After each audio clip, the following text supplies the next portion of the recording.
क्योंकि 2021 बड़ा संघर्ष का रहा किसानों के लिए, मजदूरों के लिए, देश के आदिवासियों के लिए। कोरोना बीमारी बहुत से 2021 में बहुत से चीज़ें झेल ली। बड़ा लंबा आंदोलन 1 साल का, कुछ चीज़ें हुई क्योंकि देश ने बहुत सी घटनाएं देखी, संघर्ष भी किया और कुछ उसमें सफलता भी मिली।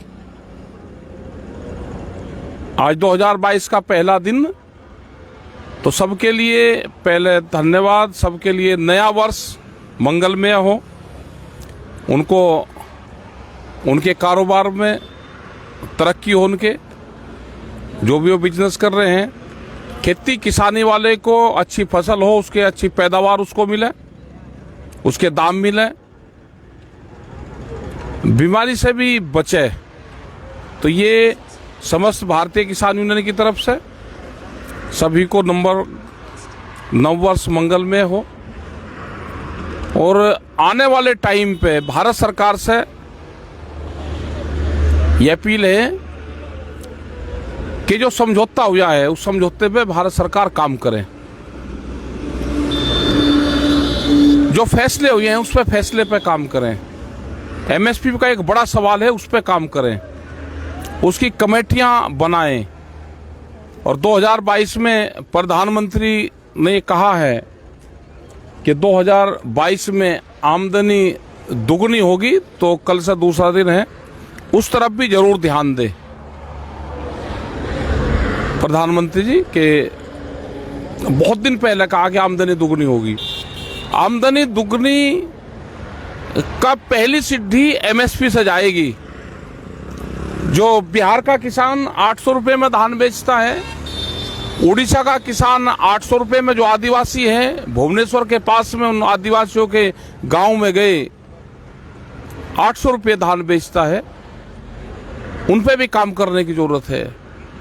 जो सड़क के नज़दीक के गांव हैं वे 1200 रुपये तक बेचते हैं। फसलों के रेट आते हैं तो आमदनी कैसे बढ़ेगी? तो इन सब चीज़ों पे ध्यान दें। जो कमेटी बनाई बनेगी, उस कमेटी को बना के काम करें। और ये लोग आएंगे जरूर आपके बीच में, जो सरकार के लोग हैं, इनसे आमदनी दुगनी कैसे होगी उसका फार्मूला जरूर पूछें। दूध की पॉलिसी, ऑस्ट्रेलिया से दूध आके यहां पे आएगा क्या? देश के पशुधन को खत्म करने का एक षड्यंत्र है। देश का पशुधन खाली दूध नहीं देता, वो खेत की मिट्टी को ठीक करने के लिए फर्टिलाइजर भी देता है। लेकिन दिल्ली की चमकीली कोठरियों में बैठने वाले लोग सिर्फ पशु को दूध से ही मापते हैं। वे जो कई कई मंजिल चिकनी कोठरियों में बैठने वाले लोग, उनको ये नहीं पता कि पशु फर्टिलाइजर का भी काम करता है। क्या बाहर की कंपनी से दूध आएगा, देश का पशु बच जाएगा? ये बहुत से सवाल है।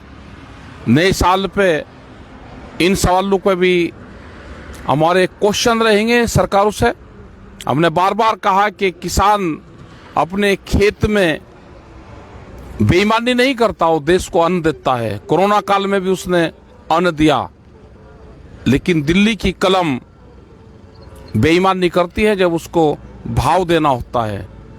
ये सब पता है। आज देश का जो नौजवान है, यूथ है, बेरोजगार होता जा रहा है। उनकी कोई नौकरी कर रहा था तो नौकरी छूट रही है, उसको रोजगार चाहिए। ये सारे सवाल है। बच्चों की पढ़ाई छूट रही है, बच्चों को एजुकेशन चाहिए, नौजवान को रोजगार चाहिए। देश में अनाज हम पैदा कर रहे हैं, उसका भाव चाहिए। ये जिम्मेदारी भारत सरकार की है, स्टेट गवर्नमेंट की है। हमको सब हम जानते हैं। आगामी कार्यक्रम भी हमारे जो हैं,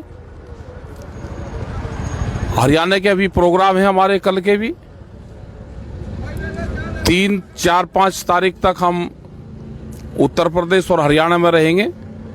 और हमारे 8 तारीख से 8, 9, 10, 11 तक बिहार में हम रहेंगे, वहाँ के प्रोग्राम है। फिर 16, 17, 18 इलाहाबाद के प्रोग्राम रहेंगे।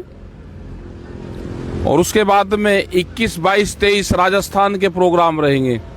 ये प्रोग्राम अभी हमारे हैं।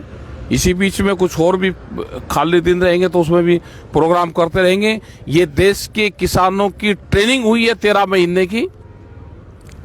अपना तैयारी, सब तरह से अपनी तैयारी रखना, जो भी चीज़ बताएंगे उस पर तैयार रहना। SKM की 15 तारीख की मीटिंग है, आगे के फैसले उसमें ही हम बताएंगे। अपने जैसे ट्रैक्टर है पहले ही दिन, क्योंकि ट्रैक्टर ही इस आंदोलन को जो मजबूती दिलवाई है उस ट्रैक्टर ने दिलवाई। तो ट्रैक्टर खेत में भी चलता है, ट्रैक्टर सड़क पर भी चलता है। 10 साल पुराना ट्रैक्टर किसान कहाँ लेकर जाएगा, उस पर भी हमको ध्यान रखना है। ये बहुत सी पॉलिसी सरकारों की है, तो हम उस पर पूर्ण रूप से ध्यान रखेंगे। और देश का नौजवान जो सरहदों पे है वो टैंक चलाएगा, देश का किसान ट्रैक्टर चलाएगा और देश का नौजवान ट्यूटर चलाएगा। ये ट्रिपल T ही देश के काम आएगी।